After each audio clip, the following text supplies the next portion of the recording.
If you're looking to use a boat commercially, you'll often hear the words coded or coding. This sounds quite complicated and perhaps expensive, but what it really is just making sure that your vessel is fit for purpose for its commercial environment. What coding actually means, basically, it is sort of a minimum safety standards to make sure that your employees, when using that boat, are on a craft that's fit for purpose and has also been used correctly. It gets a lot of slander, especially not needing to call them out for fishermen that say that they're just creating paperwork and creating jobs. But really, you should be wearing your life jacket on board, and you should have a life raft, and you should have all these communication devices. So there is a bit of sense in it as well. You typically need a coded workboat if you're being paid for the service of the workboat, or if you're transferring passengers, or anything basically commercially where there's a commercial gain from using the boat. An important point to make: for private use, you do not need a coded workboat. So if you're a leisure customer sitting here watching this video, turn off now, because you don't need it for owning a boat privately. A lot of people assume that coding is optional, or they can buy a boat and add a few bits of equipment and that'll be them up to standard.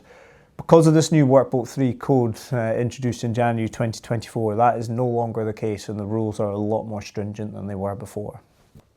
What it looks like in practice, for example, our Pioneer Multi, is a surveyor will come out, they'll check the build of the boat, so it's construction, they'll check the stability, make sure it's got the correct safety equipment on board, and also they will detail the limitations or the maximum the boat can be used for. So it just keeps everything in check for the vessel. What equipment you require on the boat depends on how and where the vessel will be used. You don't need to know every little bit of the regulations, but this is very much surveyor-led. We work closely with a local MECAL surveyor, and that's what I would advise anybody to do if they're taking on a workboat. Do you always need a coded workboat? I kind of alluded to this before.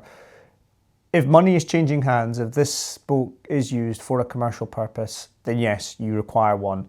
But for private use, you do not. That's as clear a definition as I can give. If you are business and you need a boat, it's going to need to be coded.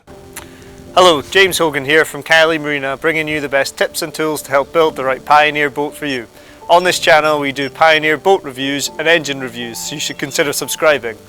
If there's a video you'd like to see from us in the future, please feel free to comment below. Why this matters more than it used to, which is one of the reasons I'm making the video, is because the rules have become tighter since January 2024. So there's a lot more scrutiny now from the government, so the Maritime Coastal Agency, the MCA, insurers and operators. So that's why we need to drag this out into the daylight. You can't cut corners anymore. Your workboat's just going to have to be compliant.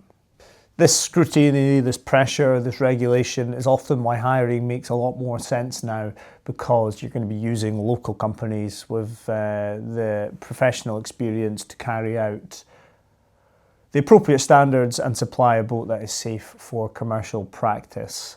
If you own a coded workboat yourself, you just need to make sure that you work very closely with a surveyor in getting your vessel up to standard. Most issues that come from the coded workboats is customers unsure what they require. We are more than happy to pick up the phone or drop us an email, an inquiry saying what boat you require, what you're using for, and we can provide the best advice that we can. So if you're unsure about anything to do with a coded workboat, then drop us a line and we'll see how we can help.